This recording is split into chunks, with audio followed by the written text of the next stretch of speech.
Diario de un psicópata, entrada 1, el diagnóstico, de las memorias de Charles C.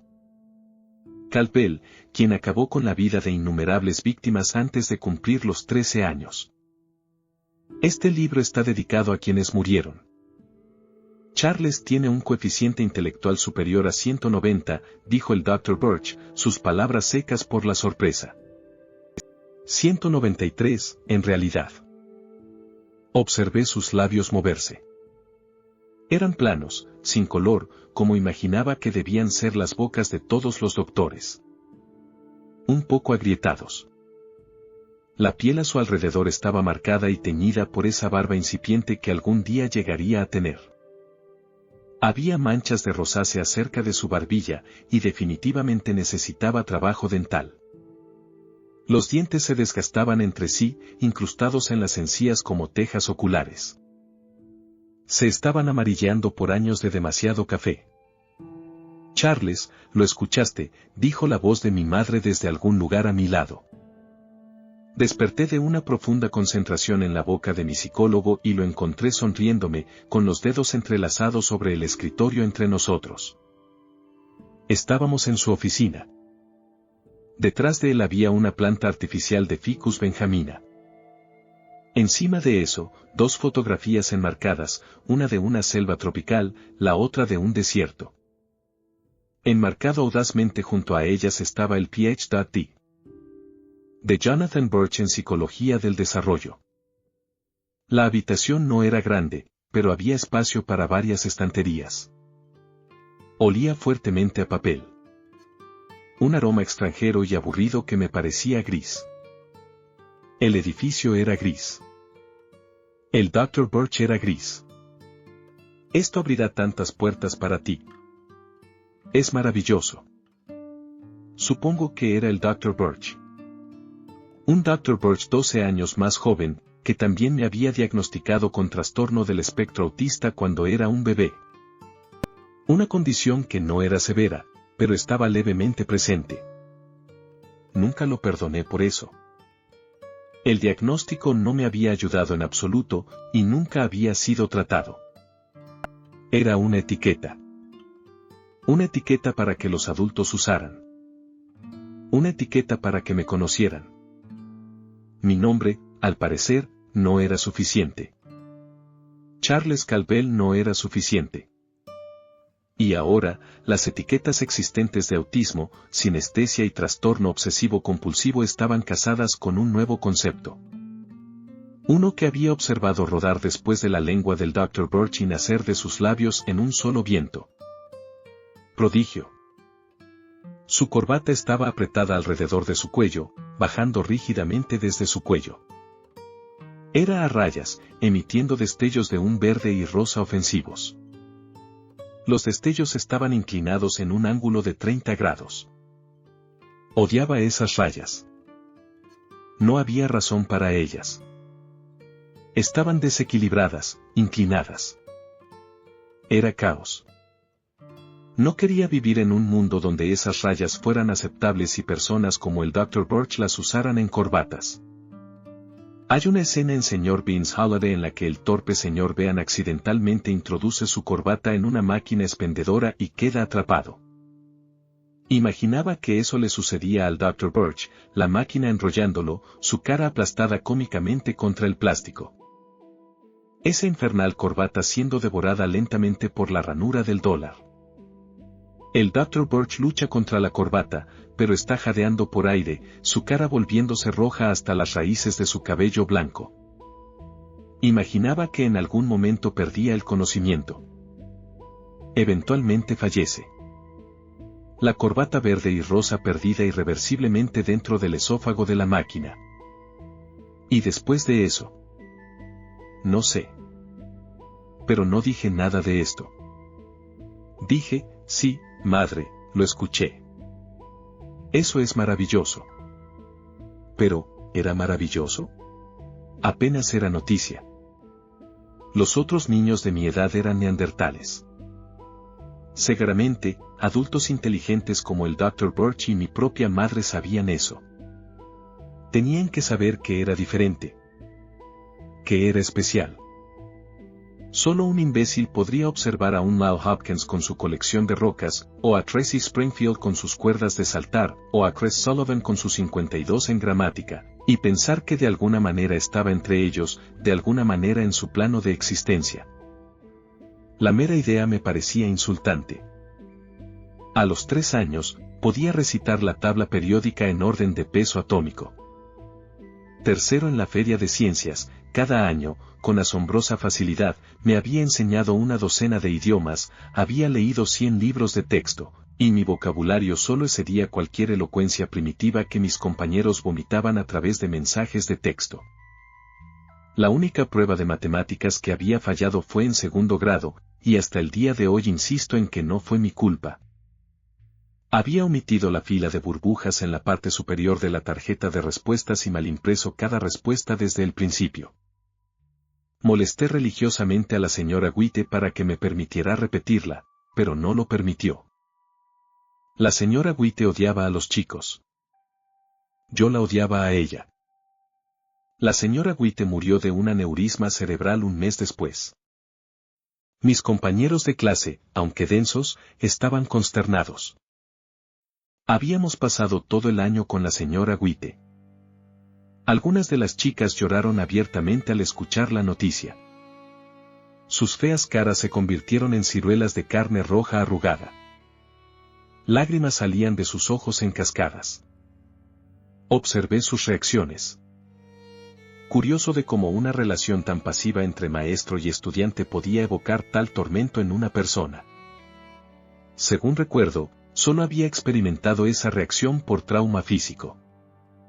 Había llorado como esas chicas el día que me quemé la mano en la estufa.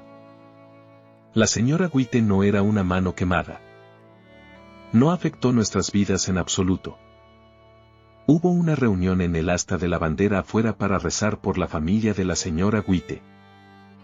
Fue una reacción exagerada masiva. Todo eso. No lloré. No expresé mi desaprobación por la muerte prematura de la señora White. No sentí nada por la señora White porque no le debía nada. Ella dejó una cicatriz pecaminosa en mi promedio. Pero al final, gané. El Dr. Birch y su corbata nos explicaron nuestras opciones de aquí en adelante. Podía quedarme en la escuela primaria Greenwater, este infierno que había soportado desde el jardín de infantes, y aún así ninguno de mis padres tuvo la decencia de ponerme en clases para superdotados por razones que ni siquiera yo estaba seguro. O podía asistir a una institución privada, una posibilidad mucho más saludable, casi de ensueño en mi opinión, pero una que podría arruinar la cuenta bancaria conjunta de mis padres. Me deleito con la idea de una escuela privada, más que nada. Quizás me deleito con la idea de estar lejos. Lejos aparece en mi mente como un espectro azul vibrante, compuesto de playas y cielos de verano y campos de flores azules. La palabra en sí es plácida con una y al final, añadiendo un agradable rayo de sol amarillo vibrante. No encuentras la comodidad y la dicha de estar lejos en la escuela primaria Greenwater. En la escuela primaria Greenwater, encontrabas niños de tu edad con menos de la mitad de tu coeficiente intelectual. Perdona mi ego, pero en algún momento debemos plantearnos la pregunta, ¿en qué momento uno se convierte en un pez grande en un estanque pequeño? Fue la semana pasada cuando la pregunta de mi inteligencia finalmente se materializó. No mi realización, por supuesto. Había sospechado de mi propia superioridad mucho antes que cualquier otro. Y fue de hecho mi madre quien sugirió una humilde noche de martes que podría ser un prodigio. Diferente. El tema surgió durante la cena. Asado de res gris y puré de papas y judías verdes. Solo estábamos mi madre y yo y Richard. Richard no es mi padre. No fue mi padre y nunca será mi padre. Mi padre biológico murió un año después de que yo naciera. Su nombre también era Charles Caldwell. Era químico, y fue una gran decepción para mí no haberlo conocido. Lo que podría haber sentido por él tal vez sería similar a lo que siento por mi propia madre. No amor. El amor era algo que nunca había conocido y no tenía deseo de alcanzar, pero un cierto respeto profesional. No respetaba a Richard. Era el esposo actual de mi madre. Eso era difícil de ignorar, pero no era mi padre. No lo permitiría. Richard estaba desempleado y tenía una adicción severa al alcohol. Era el tipo de hombre que usaba camisetas sin mangas blancas y fumaba cigarrillos en la casa. Su piel estaba arrugada y manchada por la larga exposición al sol. Arrugaba los tatuajes a lo largo de sus brazos y pecho. Algún día, sospechaba que Richard tendría cáncer de piel. Era simplemente una premonición mía, pero ocasionalmente, estaba bordeada de un deseo carmesí. Mi madre sugirió durante la cena que sobresalgo en todas las clases, particularmente en ciencias y matemáticas. El tema surgió tímidamente, pero fue espontáneo. Había estado escuchando el tintineo musical de tenedores y cuchillos sobre nuestros platos de porcelana. Al mencionar esto, el sonido comenzó a morir. Había un indicio de miedo en la voz de mi madre que dudaba que Richard tuviera la capacidad de entender. Sus ojos brillantes la miraron desde patas de gallo oscurecidas, y dijo, «Entonces, ¿quieres enviarlo a una escuela diferente? ¿Algún tipo de institución privada pretenciosa que tengo que pagar?»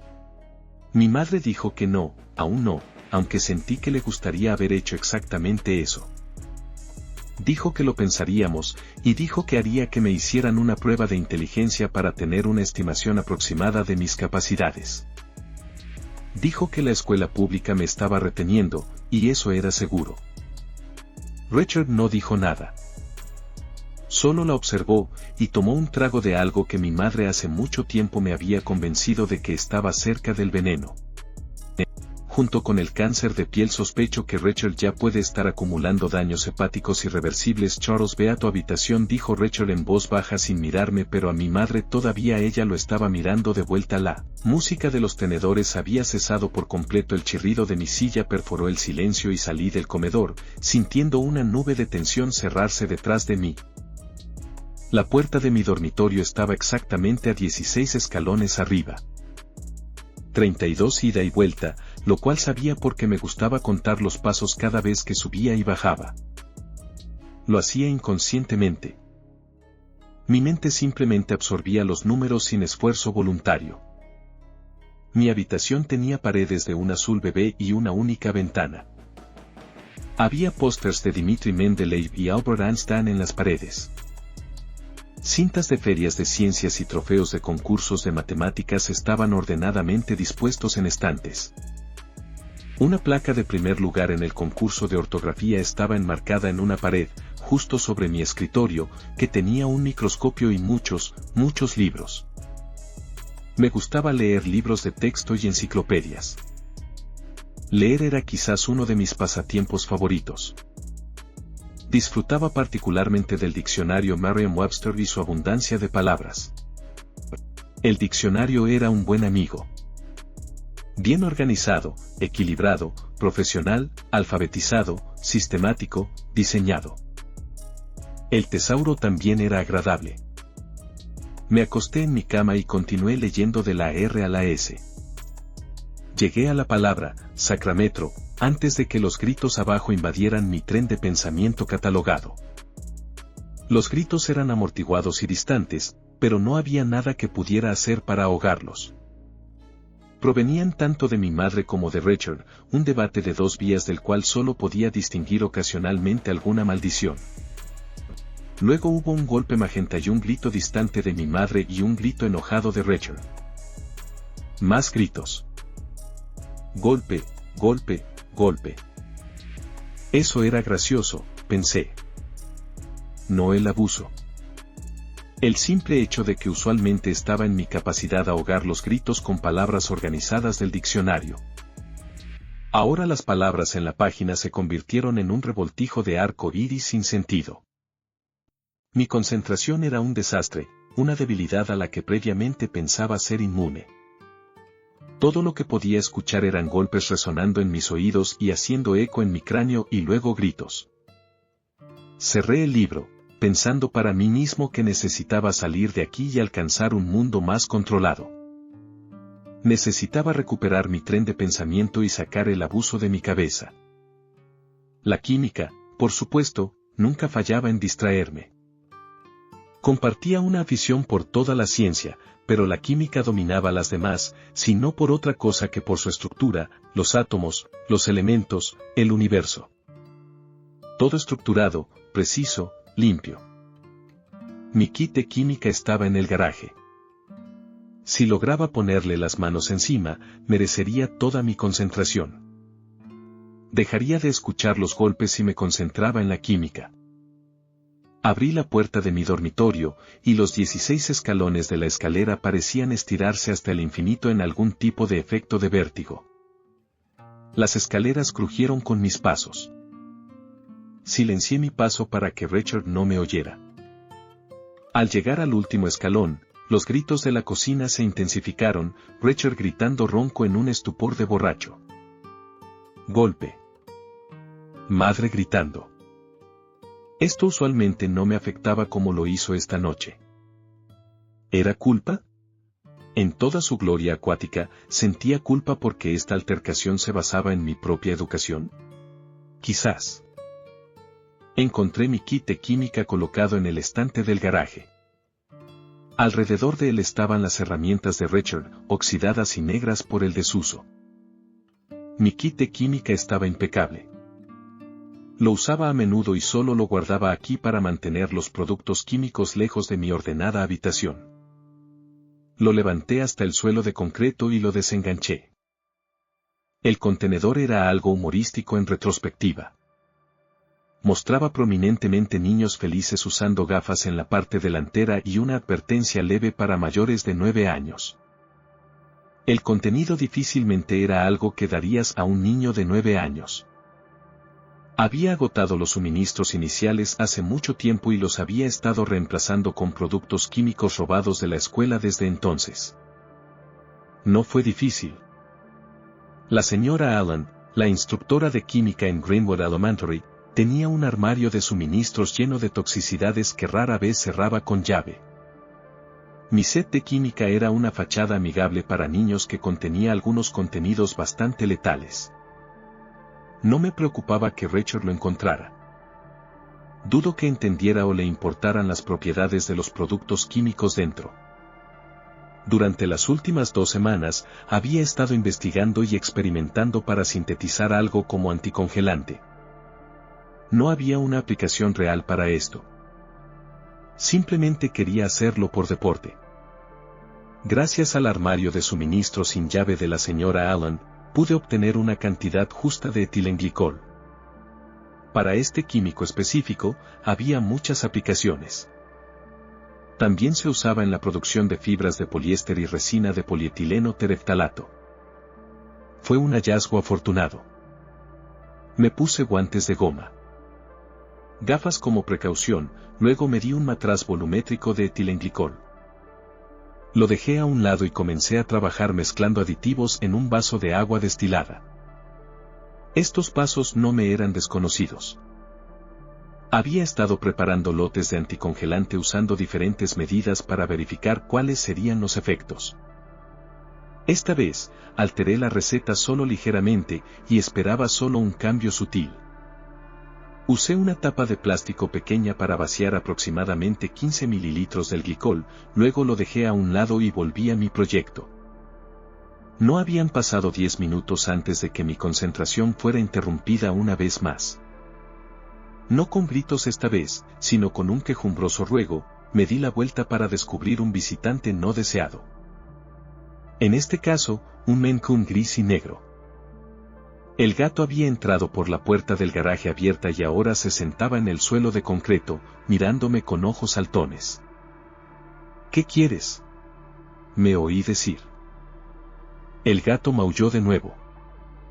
No un hola, sino un ruego hambriento. Su pequeña nariz se movía en el aire, oliendo algo. Debía ser el glicol. El etilenglicol es conocido por su dulzura, lo que precisamente lo hacía un potente atractivo para niños pequeños y animales. Sin embargo, cuando se ingiere, el etilenglicol se oxida en ácido oxálico agudamente tóxico. Una dosis suficiente causaría un cierre directo del sistema nervioso central, el corazón y eventualmente los riñones, en privado. Me preguntaba cuánto tiempo podría tardar un proceso tan fatal en este animal. Ya sabes lo que dicen sobre la curiosidad y el gato. Protegí mi suministro de glicol. El gato maulló de nuevo, esta vez avanzando para frotar su cara a lo largo de mi mano. No, dije, no para ti. De alguna manera dentro de mí, sentí que mi corazón estaba en desacuerdo. ¿Quién era yo para decirle a este gato lo que podía tener? Nunca había salido nada bueno del intento del hombre de disuadir la voluntad de la naturaleza. Siempre era en nuestro mejor interés dejar que la naturaleza siguiera su curso. Se habían hecho sacrificios más preciados en nombre de la ciencia antes. Curiosamente, vi mi propia mano deslizar el glicol hacia el Maine Coon. Pero la curiosidad mata al gato, ¿no es así? El gato avanzó, olfateó la sustancia y bebió ávidamente de la tapa. Abandoné mi experimento para observar. Este era mi nuevo experimento. Y uno mucho más importante. ¿Qué propósito práctico tenía el anticongelante de todos modos? Aquí tenía un organismo dispuesto participando en una sustancia letal que seguramente obraría maravillas en pocas horas. ¿Y qué me hacía eso? ¿Un facilitador? Me decidí a llamarme un mero observador. Un observador de la naturaleza siguiendo su curso. El pensamiento, repentinamente nuevo en mi mente, me recorrió en un amarillo vibrante y brillante. Aquí había una oportunidad de observar los verdaderos efectos del etilenglicol en acción. Mi corazón comenzó a acelerarse. Me levanté y cerré la puerta del garaje, cerrando la luz. Ahora estaba oscuro, y mi visitante no tenía otra opción que quedarse. Apenas le importaba. El gato permaneció en la tapa de plástico, lamiendo el químico. Finalmente, se detuvo, lamió sus labios y trotó de regreso hacia la puerta del garaje. Luego miró a su alrededor, quizás confundido, trotó alrededor del garaje un poco más, y luego finalmente se acomodó junto a la vieja bolsa de golf de Rachel. Su pequeña cabeza descansó sobre su pata, y sus ojos se cerraron firmemente en un pequeño aleteo de emoción, como en un último sueño de último minuto. Un choque eléctrico en una fría mañana de invierno iluminó brevemente la parte trasera de mi mente cuando la realidad de la situación me golpeó. Este gato, que tan afortunadamente había deambulado en el garaje, pronto estaría muerto. El experimento ahora estaba desviado a un nuevo plano de existencia. Mi set de química ya no era un juguete infantil. Si el remordimiento era lo que debería haber sentido, no era eso. Simplemente sentí un éxtasis que sugería que ya no era un estudiante de primaria sino un peón de la ciencia. Me senté con las piernas cruzadas en el suelo y escuché los gritos amortiguados desde dentro de la casa. Podría haberme sentado allí, observando a ese gato durante 1 hora, tal vez 2. Reflexioné sobre lo que esto significaba para mí, lo que esto podría engendrar con respecto a mis futuros emprendimientos científicos. Me convencí de que el tratamiento de Rachel hacia mi madre y yo no tenía nada que ver con esta repentina fascinación morbosa. Y quizás eso era cierto, o quizás no lo era. Finalmente me levanté y me acerqué al gato dormido. No me reconoció, y cuando acuné su cabeza en mis brazos, no despertó. Mi mente se llenó de luz solar vibrante y reluciente. Mi madre habló con el Dr. Birch por un rato. Sus labios también se movían. Los labios eran rojos, llenos de lápiz labial y vida. Había algo de lápiz labial en sus dientes también, pero los dientes eran mayormente blancos. La piel alrededor de su boca estaba cubierta de maquillaje, pero era bonita. Era joven. Luego la boca fea del Dr. Birch y la bonita de mi madre hablaron un poco más. Estaban teniendo una conversación fluida. Lentamente me di cuenta de que no salía sonido de sus bocas, pero Simplemente observaba los labios hablar, moverse hacia adentro y hacia afuera mientras sus barbillas subían y bajaban, un zumbido muerto lentamente en las profundidades de mi oído. Luego sentí la mano de mi madre tocar la mía, y la miré, y sus labios se movieron mientras decía, «Es hora de irnos, Charles. Tenemos que contarle a tu padre la maravillosa noticia». «Sí», dije. «No puedo esperar». Me levanté lentamente, tembloroso, de la silla. Pude sentir que mi pajarita se había torcido, así que la enderecé lo mejor que pude sin un espejo. El Dr. Birch y su corbata me miraron con curiosidad. Quizás con envidia. Quizás el Dr. Birch estaba celoso de mi pajarita, porque la mía era perfecta. La mía era fácilmente más profesional, más agradable, más ordenada. La suya simplemente colgaba allí, el cadáver de algún pez enfermo, las rayas tan terriblemente torcidas que uno podría vomitar. El rosa y el verde me miraban, y de repente esos colores me hicieron sentir enfermo, una profunda enfermedad que se sentía tanto desorientadora como imparable. «Ahora, ¿qué dices, Charles?», mi madre bromeó una vez que llegamos a la puerta de la oficina. «¿Qué le dices al Dr. Birch por dejarte hacer la prueba?». El Dr. Birch me miró con su cabello blanco, con su barba incipiente de adulto, con sus gafas y corbata y labios secos y feos. Me sonreía, mostrando su parrilla manchada de café. Dije, «Cepíllese los dientes». La sonrisa se desvaneció.